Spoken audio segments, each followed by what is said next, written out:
Okay, I am turning on the video. Now I'm going to come around here and do my traditional crawl around and get into position here. Okay, I'm coming around. The glamour of behind the scenes ASMR. Get situated on my little cushion here. Bring my mic maybe a little closer. I have the mic cover on today, just for a change of pace. Going to put my headphones in, put my earbuds in, and here we are. Hey there, welcome back. Today, right now, we have some unedited ASMR going on in the house. I'm going to take a little deep breath and get myself settled because I just finished filming a video which, if all goes according to plan, will have already been posted and uploaded by the time you see this video. Today is the day before Halloween, and I am hoping to post the video that I just recorded tonight, and then I will post this one tomorrow on Halloween. I usually don't post videos 2 days in a row, but I think it might happen this time just for fun. And I just finished filming that video, which was a personal attention video, and I gave myself a little sort of goth-esque look for Halloween for that personal attention video. And then when I finished filming it, I was like, you know what? I just want to hang out with my people for a little while. So usually if I record 2 videos back to back, which I don't do a lot of the time, but usually if I do that, I'll change my outfit so that, I look different in the different videos. Not that I would have to do that, but I usually do. But this time I was like, you know what? It's fine. I just threw a sweatshirt on to be a little more cozy in here, but I still have my same fun little boppy hairdo and my darker than usual makeup that I had on for the last video. But we're just going to be cozy and hang out. So I have some tea with me because I do have a bit of a sore throat. I'm very thankful I got through that last video without having to cough or take a break to clear my throat a bunch or anything like that. But I have some spearmint tea with honey, and maybe excuse these sounds if they're a little. Try to get a little closer, baby, here. Like I said, I have not been using the mic cover as much, but I do like it. And maybe we'll get a little mic brushing in here as well. And I figure if I am a little raspy and if there's anything weird going on with my throat in this video, then maybe the mic cover will help to muffle that a little bit. So I will have a sip of tea. Spearmint tea with honey. And so, yeah, basically I missed you all. And so I wanted to hang out, and I thought it would be fun to have this just be like a little cozy Halloween hangout.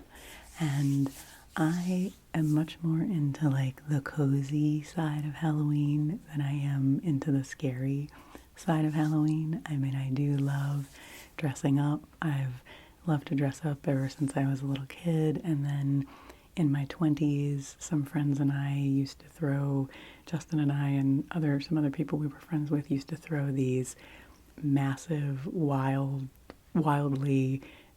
as far as how they were decorated, wildly, intensely decorated Halloween parties, and we would get really into our costumes.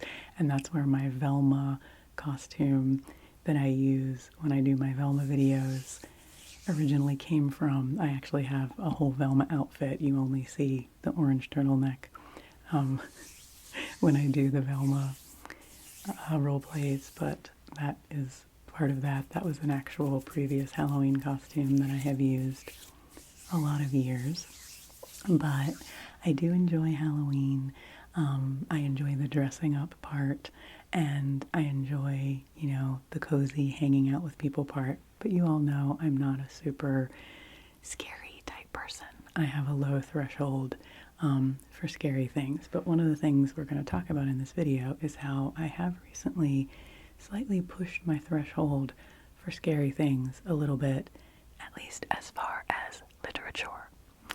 But let me see, what did I bring? I gathered up a few random Halloween things, a very few, but I thought this would be funny.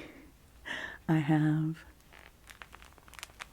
to crinkle for you. I don't even know if this will make, actually it might make a weird sound. This is a Halloween dog toy. This is a little Hershey's Kiss shaped, see the cute little Hershey's Kiss shaped dog toy, and it's like it's wearing a witch's hat. And then I also have this one that is green. Oh, I'm already losing my witch's hat. This one, which is green and has little like stitches on it that I guess are supposed to be, you know, like your stereotypical Frankenstein stitches.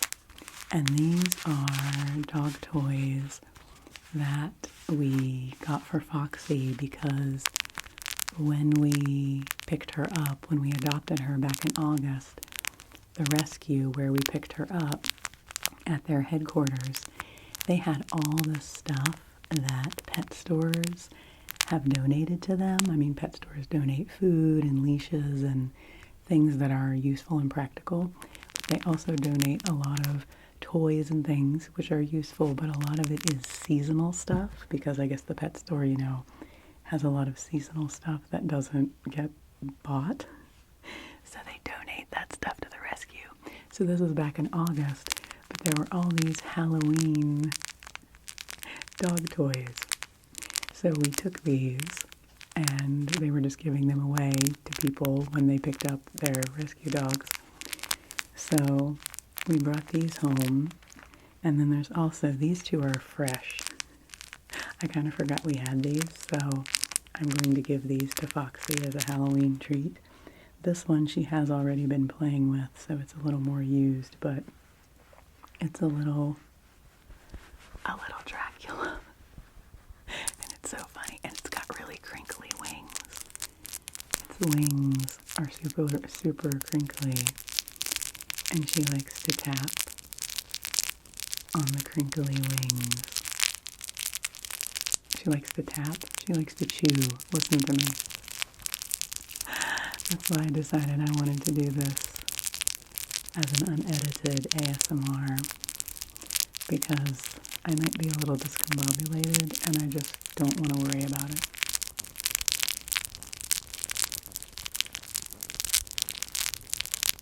That's some nice batwing crinkling.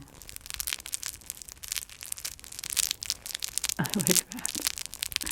So I just thought, while I'm rambling and chatting with you, I could make some fun sounds. It's Dracula on top of the mic. I could make some fun sounds with these little dog toys. So I just wanted to catch up with you all a little bit because I haven't filmed in like 3 weeks. All the videos that I've been uploading recently were ones that I had done kind of far ahead of time because I knew some things were going to be happening where I might not be able to record. So like the Velma video and the fall questions and the face painting one that I did out on my porch. I recorded all those several weeks ago. And the reason I did that was because we knew Foxy, our puppy, was going to be having her surgery to be spayed, and that after that she would be needing some attention because after a surgery like that, a dog is supposed to not be very active and, you know, kind of stay low energy and not jump and play. And how do you keep a puppy from playing? So we knew that that was going to take a lot of our energy.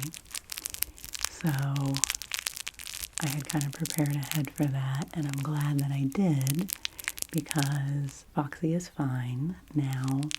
But after her surgery, she did have a complication afterwards. It wasn't anything serious, but she had some swelling and some fluid that developed after her surgery, and we ended up taking her to the emergency vet one night, and that was kind of scary. She was fine, but that's always, you know, just kind of a nerve-wracking thing when you have to go to the ER for a person or an animal.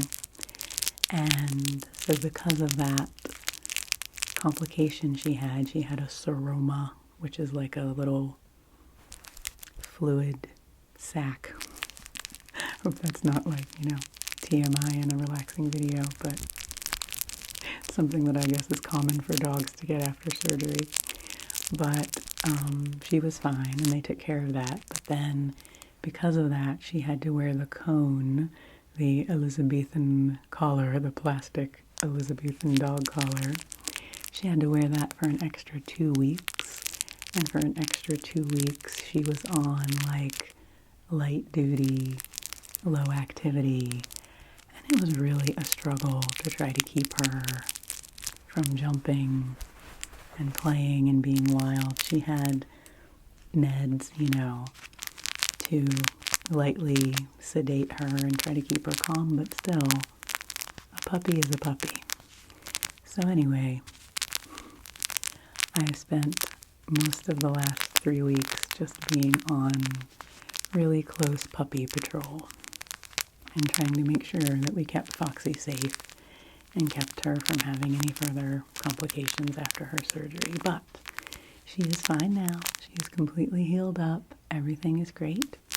And she's back to playing and being her rambunctious self. And it's so nice now because, like, if she jumps up on the couch or she does something, I can just let her do it. And I only have to worry, like, if she's destroying something or getting into something that might be hazardous to her, I don't have to worry that just her moving is going to potentially pull something or hurt something in her. So anyway, I've been being a puppy parent, which is a very rewarding thing, and I'm glad to be able to do it, and I'm glad she's okay now. And then I myself had to have a medical procedure earlier this week, and that was nothing serious, but it was a minor surgery. And fortunately that went really, really well, and all the outcome from that was really positive. So I am healthy and everything is well, so that is good, and I'm feeling really thankful and really blessed about that.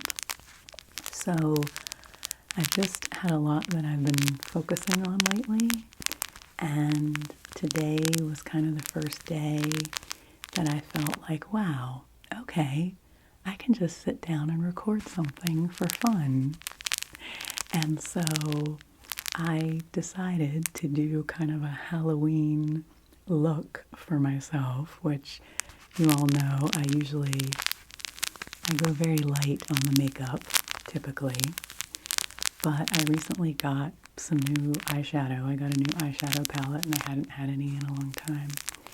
And so I decided to, like, do some darker makeup, and I don't know if this actually ended up being goth makeup or if this is more like 80s glam rock makeup, and who knows, with my glasses on maybe you can't even see it that well, but I still wanted to wear my glasses since they're like my signature thing. But I had fun with that. You know what else can I make some sounds with? I was using, in the video I just filmed, I was using this neat, this vanilla balm and perfume set that my mom gave me as a little, like, get well recovery present, which was really nice of her. And I just used this in the video I just filmed, and it does make a really nice sound.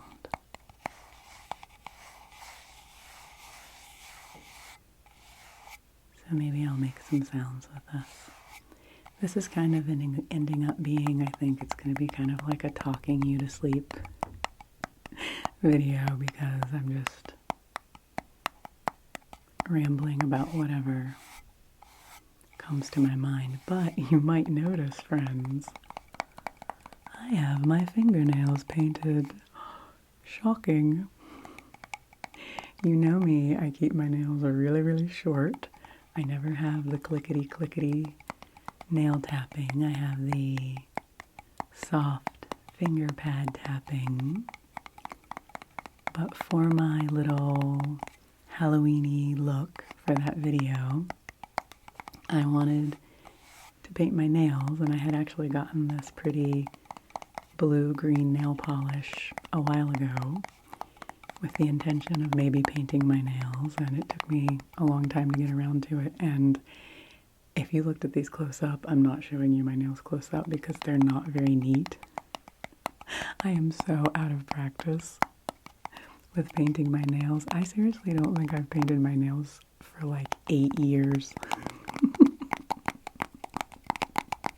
It was definitely back, like way, way back when I was working, like probably 2 jobs ago. I don't even know. I don't know. It was something that I just didn't really ever keep up with a lot. And so I did my best, but I thought when I was doing this, I was like, well, if I'm going for this kind of like goth girl kind of look thing, then that was like part of that whole aesthetic, right? I mean, at least the version of it that I think of like the 90s goth aesthetic, which was kind of like, you know, things could be messy, like if your nail polish was chipped or it was kind of, you know, messy or whatever, like that was kind of part of it, you know. It was like you didn't care, it was just kind of, you know, whatever. So, and I fully recognize that I am decades too old to be a goth girl. But you know, that's the beauty of Halloween. You can be whatever you want at Halloween. And I definitely was not a goth girl when I was in high school or college. I never went through kind of like a bleak, dark eyeliner kind of phase. Probably not surprising to you. I am kind of a perpetually cheery person. I kind of can't help it. I have my struggles with anxiety and depression. I definitely do, but at my core, I'm a pretty sunshiny person. So it's fun every once in a while, particularly at Halloween, to, you know, go with that little bit of a darker look. So, painted my nails, and I really like them. It's fun. Maybe I'll try to keep doing it on a regular basis so that I can get a little more skilled at it again. And it was fun to go through. I do have a bin of Halloween costume things and accessories. I have like a Rubbermaid tub of stuff. We used to have a lot more. I actually kind of thinned it out a few years ago. But I still have some things in there, so it was fun to go in there and, you know, find some things to use for that little look for a Halloweenish type video. So I did have fun this season doing my Velma video and, you know, doing the face painting one. And thank you to everybody who gave me suggestions for a name for the face painting character, the face painter person. And I think the one that will stick that I liked was Fern, because I thought that she should have a botanical name, and Fern is a name I've always liked, and I was like, ooh, if that could be one of my personas. So there will definitely be, I'll come up with some reason to do another face painting video, some other theme of that, so that we can see Fern again. Okay, so I showed you the Halloween dog toys. I've tapped on this. I talked about my nails. I did want to say that the whole inspiration for doing the video that I just did before this one, which should have been posted right before this one. I need to stop messing up my timelines here. This is what happens when you record and you're trying to talk about what will be happening when the video is uploaded. I'm traveling to the future. But I did want to mention that my whole idea for doing kind of like a goth girl personal attention video came from several different videos that I've seen recently from some of my favorite creators. Luna Bloom did a video that was Goth Girl Removes Your Bad Memories, which is an amazing video. I will link to it. I watched it a bunch of times because I love negative energy removal type videos, and that one is just really, really nice. And then Abby ASMR did a Goth Girl Does Your Makeup video the other day that was really fun. And then there's a Goodnight Moon video from a while ago, sometime this year, I think a few months ago, where she has like a goth girl, like alternative girl look, and she's doing this like obsessive personal attention, touching your face, and it's really nice, and I've watched that one a lot. So those three videos kind of came together in my mind and made me think. I'm not really doing much with this, I should probably put it down. And made me think that I should do that kind of a look in a personal attention video, because I think it's kind of a nice contrast. I thought it was kind of fun, you know, that I had a little bit of, you know, maybe like a darker look than I normally do, but I was still being quite comforting and genuine and soft with you in the video. So, okay, I'm going to put that down now, because the one other thing I wanted to talk about in this video was some Halloween themed books. So I know I'm switching gears here.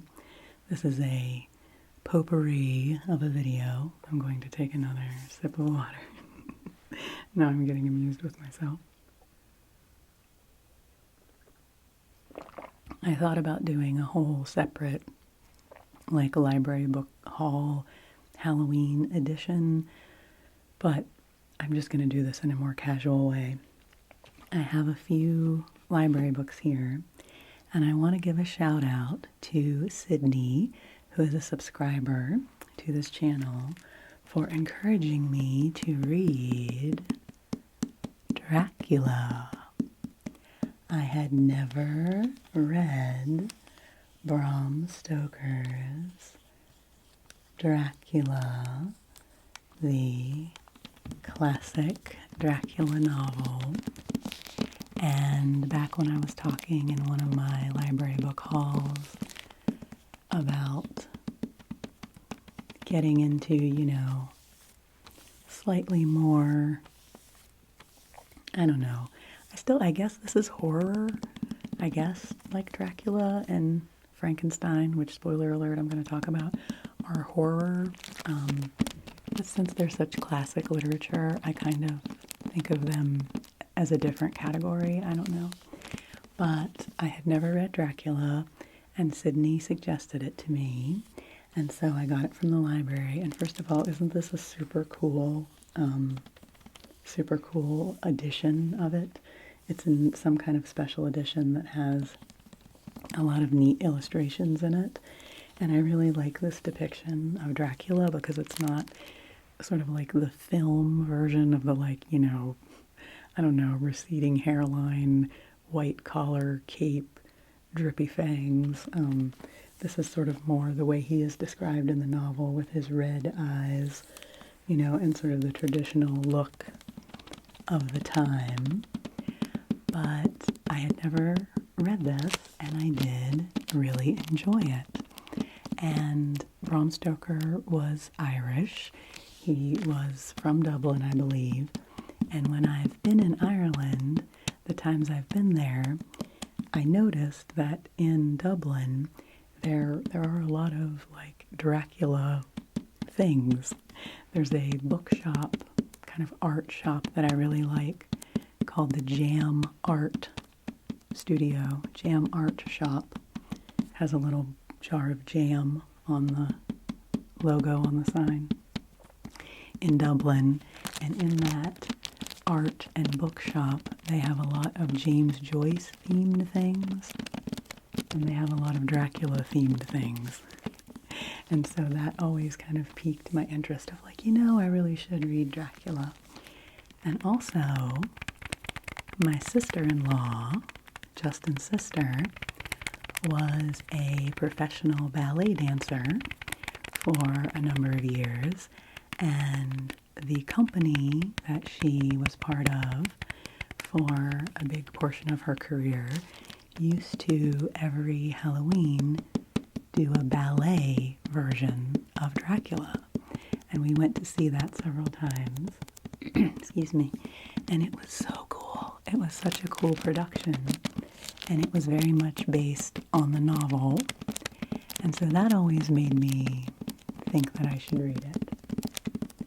So my favorite thing, I think, about this book were the characters. There are wonderful characters and kind of this whole group of people that end up coming together to defeat Dracula and work against his evil powers. And it's just so interesting because there are so many depictions of Dracula in pop culture. And so it was really interesting to go back to this, as sort of the beginning of that, one of the formative Dracula texts. I mean, there are other vampire stories and vampire lore that dates back before Dracula the novel, but this is, kind of where the modern take on Dracula started. And I did really enjoy the novel. As I said, I really liked the characters. I felt that the female characters were very strong in this book, and that kind of surprised me a little bit. I thought that maybe the women might just sort of be like the swooning victims of Dracula, and they were not. They were quite intelligent and well-developed, multi-dimensional characters. There's a lot of action in this book. It was more of an action adventure novel kind of than I expected. There was kind of a mystery element to it, of them pulling together all these different pieces of information about Dracula and trying to figure out how he worked and what he was doing and what he was capable of and what he couldn't do, and how they could work around those limitations of where his weaknesses might be, and the actual scenes in Dracula's castle and his actual minions and all that sort of thing. Very chilling, very cool, but not, not like over the top, gory and scary, not like gratuitous or anything like that. Very well written and written with a sort of restraint, I felt, which to me, that's the kind of scariness that I like, when it's not like thrown in your face in a really overt way, when like a little bit is sort of held back so that you're imagining and you're feeling it yourself. I think that's the best kind of scary story. And I would say my only criticism of Dracula was that there was a point about 2/3 of the way through where I felt like in order to get the plot moving, some of the characters were a little bit more oblivious to a few things that were happening than I felt like was really realistic. some of these characters that had been very smart and astute the whole way through about noticing things and being very on top of things as far as Dracula's movements and tactics and things. And then all of a sudden, some things were happening, and it was kind of like, oh, I don't know. I just was kind of like, don't you see what's happening? You should see what's happening. I don't know if that makes sense, but I felt like the characters got sort of like, I don't know if it was supposed to be that they got too confident because they did know a lot more about Dracula, and so maybe they got a little bit complacent and weren't noticing some of the clues or some of the things that they could have noticed. But particularly the character of Mina, there were a couple of times when I was kind of like, you know what, Mina would know what was going on, I think. I don't think she would have just been like oblivious to what was happening. So that's all I'll say. I don't want to give away too much, and that might not even make sense unless you've read the book. But I read it, and then Justin read it, so we've been discussing it together, which has been a lot of fun. And some of like the side parts of it. One of my favorite parts is when there's a storm in the harbor, and this isn't giving too much away, but it's when Dracula appears in London and how he gets there on a boat and how he makes his appearance and how he stays secretive while he's traveling, and that was one of my favorite parts. So we've just been discussing it together, and if I can get up my guts to do it, maybe I'll try watching some of the Dracula films. There are so many, and I've never watched any of them, but it would be interesting to see some of the interpretations. Particularly, Sydney had suggested the version. Okay, sorry, I did have to cough there for a second, so I didn't want to blast your ears out with that. But Sydney had suggested the version with Gary Oldman as Dracula, and I looked that up, and it's got, I think it's from the 90s, because Keanu is in it, but it's got a lot of people I really like in it. Carrie Elwes is in it, who I love, as Arthur, and Anthony Hopkins is Van Helsing, and Tom Waits is, what is his name? Not Reynolds, Reinhardt. What is his name? Renfield. Thank you, Renfield. Tom Waits is Renfield, and Renfield was one of my favorite characters in this, and I love Tom Waits, so I was like, oh, that could be really cool. So maybe Justin and I will get up the guts to watch that movie. Maybe if I watch it in broad daylight, it won't scare me. So if you have a favorite Dracula movie, or other Dracula writings or vampire stories, I'm not going to read Twilight, I'll tell you that right now, but any other vampire things you think I'd enjoy, let me know. Okay, this book is heavy. I'm going to put it down. Okay, I'm going to adjust myself. Okay, a couple more little book things. This is a really cool graphic novel of Frankenstein. I had also never read Frankenstein by Mary Shelley, believe it or not. And so after I got Dracula out of the library, I thought, you know what, let's just go down this path. Let's do some scary classics. And so this is a graphic novel version illustrated by Gris Grimley.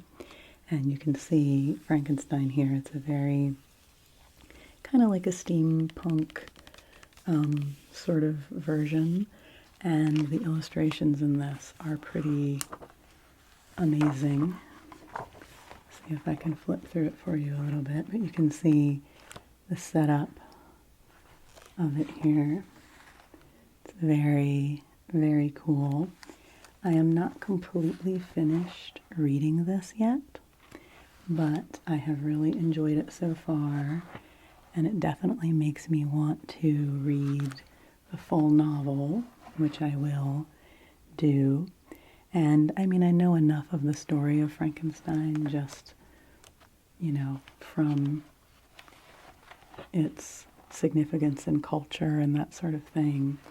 And so it's obviously very heartbreaking, very heart-wrenching, brings up a lot of philosophical questions about the nature of creation and life and death and what it means to be human. And, it's a very heavy read philosophically, I think. So I won't give my complete, thoughts on it until I have gotten totally through it. I don't want to give my full thoughts yet, but I am really enjoying it as a story. And whereas Dracula, I said, is kind of more of an adventure thriller, this is way more of a psychological inquiry, I think, when you're reading it. There's just a lot to ponder about a lot of things, and all of the letters that are a part of this novel are depicted here as letters in script, which at first when I picked up this book, I was like, is this going to be annoying trying to read all of these letters in this little script? But so far I've been able to do it pretty well. So Justin read the graphic novel first while I was reading Dracula, and then we switched. And he really loved this. He had never read Frankenstein before yet either, and he was quite moved by reading this. And so we will definitely be discussing it a lot, I'm sure, as well. We've been kind of having little, date evenings while we're having dinner and hanging out in the evening and discussing our books we've been reading lately, which has been fun. So if you're looking for kind of a different take on Frankenstein, if you're a fan of the book and want a different take or kind of a different way to approach it, I have been enjoying this, and just wanted to share it with you because I thought it was really cool. And then the last little Halloween type book that I just wanted to mention that I got from the library, and I mainly just wanted to show you this because it's such a pretty book, is this edition of Weathering Heights.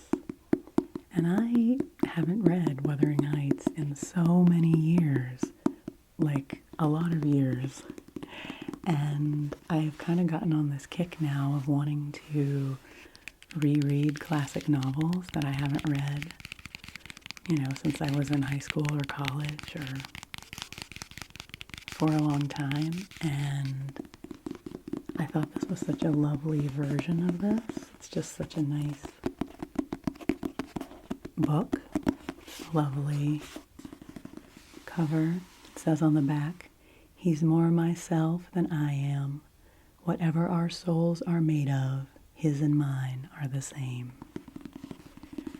And so I'm really looking forward to kind of savoring this as a fall read. But I've just read the first 30 pages or so, and it really reminded me what a good Halloween season read it is, because the first section with Mr. Lockwood's night that he spends at Wuthering Heights and Caroline visiting him in his nightmares and the wrappings at the window and all of that, and just how spooky and chilling and intriguing that is, and how you just want to know, what is going on? What is this story? Who are these people? And so I'm excited to cozy up with this and maybe spend this winter exploring some more classic novels. So, okay, that's my stack of books I brought. I've crinkled the dog toys for you. Maybe not as much. I don't know, these two I mean, these have squeakers in them. I'm not going to squeak them for you. I don't know that that is an ASMR sound. That one's a little, that sounds a little like, it's not a nice sound. But this one's pretty crinkly. But I think the best one might be these actual bat wings. That's a nice crinkly sound. The bat wings. Little Dracula will do some mic brushing for you. Justin and I say Dracula because here's a little reference for you. If any of you ever watched the cartoon Aqua Teen Hunger Force, very obscure Adult Swim cartoon from like the early 2000s, and there was an episode in that where there was a Dracula theme in the episode, but one of the characters kept calling him Dracula. And so Justin and I like to say Dracula. So we've been calling this little dog toy of Foxy's Dracula. So Dracula the dog toy and I wish you a very happy Halloween. I'm excited because tomorrow night is actually Halloween. When I'm recording this, I'm going to post this for you on Halloween. But Justin and I are going to go trick-or-treating with our little 3-year-old niece. So that's going to be so much fun. I haven't gone trick-or-treating since my godson, who is now 16, was about 5 or 6, maybe 7, the last time we went trick-or-treating with him. And Justin and I were dressed as Shaggy and Velma. And Hazel, our dog, we made a little tag for her, made it out of cardboard that looked like Scooby's tag, and attached that to her dog tag. So we were Velma and Shaggy and Scooby at Halloween. So I'm probably not going to dress up tomorrow night to go out with my niece. I might just do like a cat nose and whiskers and, do a little bit of fun makeup like this just for fun. But she'll be excited that I painted my nails because she likes to have her nails painted. My sister's much better at painting nails than I am, and so my little 3-year-old niece has a better manicure than I do, thanks to her mom. But maybe she can help me practice. She's been doing, when I go over there now to play with her, she's been doing a lot more, like she wants to brush my hair, and sometimes she pretends like she's putting makeup on me, and she does these whole little, like her own little version of treatments. I was over there the other day, and I swear she was giving me like kitty chiropractic adjustments. She was like holding my face and like gently moving my head from side to side, and it was so calming and relaxing. It's like everything she does is ASMR. Little kids are just natural ASMR creators. So she gives me inspiration all the time. Okay, well, you're probably asleep by now. I hope you're asleep by now. I hope that my ramblings have helped you go to sleep. And I hope that you have a very happy Halloween. I hope that you have some cozy fun. And, autumn is still going strong. So I'll be continuing with some fun, cozy content for you as the season progresses. And I'm just always really glad to be here with you. Thanks for letting me just kind of be myself and tell you what's going on with me. It always makes me feel more grounded and kind of more centered in myself when I've caught up with you all and shared with you what's going on. And I just appreciate having this community in this space, and I appreciate your support and your friendship of me. Like I said in one of my recent videos, I'm really thankful to have you as my YouTube neighbor, and I do think of you all as my neighbors, and I'm really grateful for that. So, happy Halloween, happy Halloween. Take good care of yourself, rest well, and I will see you again soon. Dracula will fly away.